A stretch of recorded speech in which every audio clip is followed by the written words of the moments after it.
There are three things that darkness cannot contain: the moon, the stars, and the truth. All three will find their way through the darkness. Truth will often pierce its way through in unexpected ways, at unexpected times, and sometimes through unexpected people. Hello, my name is Lenora Howze, and you're listening to Secrets of the cHURTched, Revealed to Heal.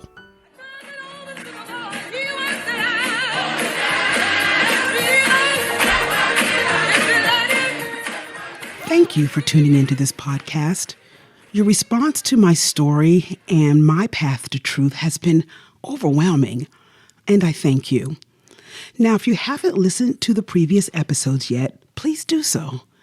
In last week's episode, we paused my story to hear from Reverend Boulware, who had her own jaw-dropping church secret to share. And we'll continue with her story in the next episode. But for now, make sure you get caught up on my journey because today it continues. When we last left my story, I told you what it was like growing up in the Howze household, growing up with a loving mother and father, but not with the parents that conceived me, not with the mother and father whose blood ran through my veins. These people, my birth parents, were somewhere else in the world, having different lives with different people.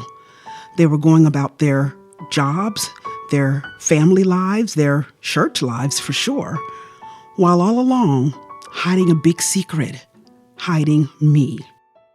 And for nearly 30 years, no one was the wiser. No one in their lives or their families ever even knew of me, had ever seen me or spoken of me until I found them. In episode 2, I told you how I received my original birth certificate in the mail during a small window of time in the mid-'80s when the courts decided to temporarily allow adoption records to be unsealed. Now, I don't know how long this window stayed open, and to be honest with you, I'm not even sure what the status is right now.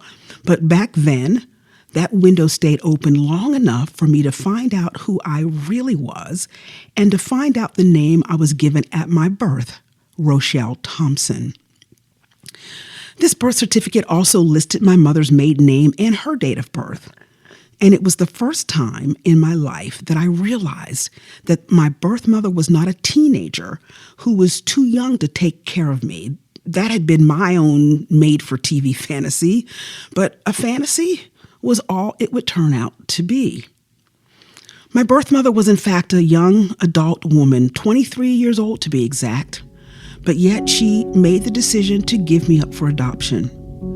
I'm not sure what was more surprising when I saw this information, that I was born with a different name or that my birth mother was actually old enough to have raised me, to have kept me.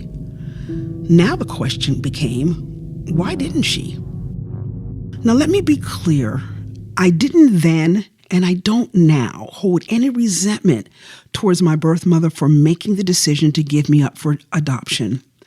I believe wholeheartedly that that was always God's plan, and I believe that I was blessed as a result of her decision. And truth be told, like real truth, given the same set of circumstances, who knows? I may have made the same decision. So I don't stand in judgment of her. I don't have the right to do so. But I had questions, lots of them. And when you don't have answers, when you don't know truth, well, you come up with your own. And so the narrative I created for myself was this. My birth mother must have been a young girl, perhaps even in high school, who got pregnant by a young teenage boy.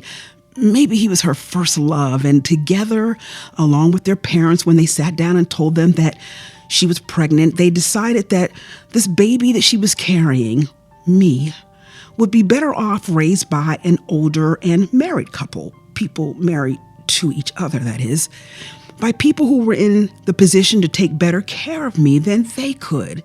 Yes, that's the story that I told my very young self growing up, not knowing who I came from, not knowing where they were, who they were. That must have been what happened. What other reason would she have had not to keep me?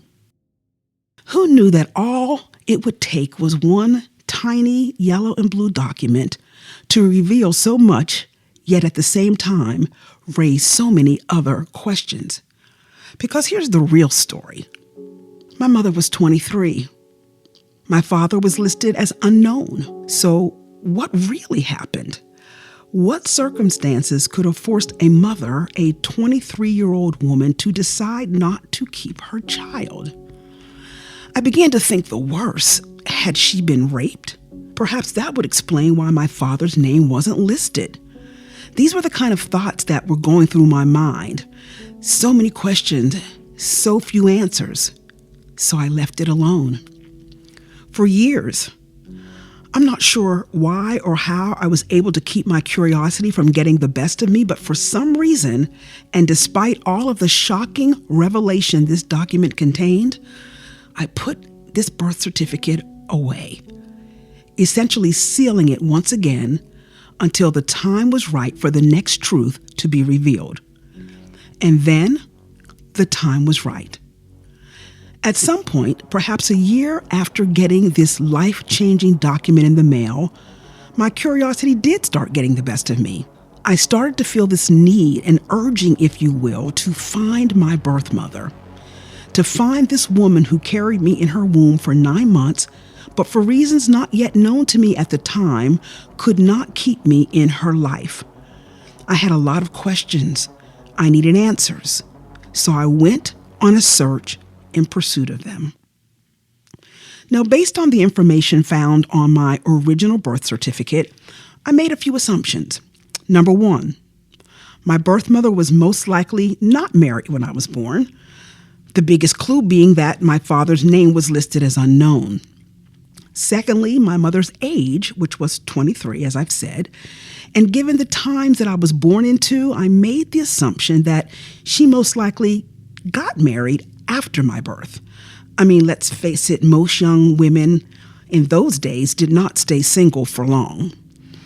So with these assumptions in hand, I made the trip by myself from Philadelphia to Pittsburgh, Pennsylvania, to see what I could find out from the Department of Vital Records, and to see if any of these assumptions would bear out to be true. And they did. Now, I must remind you that all of this happened before the internet, Google, Ancestry.com, and all the other DNA testing kits, before social media, and all the other ways we have now to find answers to almost anything we could even imagine or want to know about ourselves or anyone else. This was all before this. This was during the mid to late 80s when all I had was good old-fashioned instinct, fortitude, and the divine guidance that could have only come from the Lord. So it was on that day, over 30 years ago, that I walked into this Pennsylvania state agency, handed 2 crisp $1 bills to the clerk, and discovered more about my birth and my birth parents than I ever could have imagined.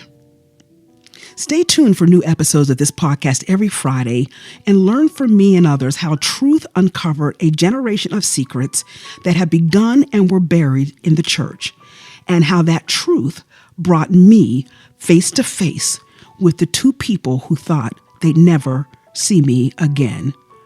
So until next week, just remember, you shall know the truth, and the truth will make you free. You have been listening to Secrets of the Churched, Revealed to Heal, a production of Be Inspired Global Media. If you have been burdened with a church secret and want to be free and healed, please email us at churchsecrets@gmail.com. You can also follow us on Twitter at ChurchSecrets1. Look for new episodes of Secrets of the Church every Friday. And remember, you shall know the truth, and the truth will make you free.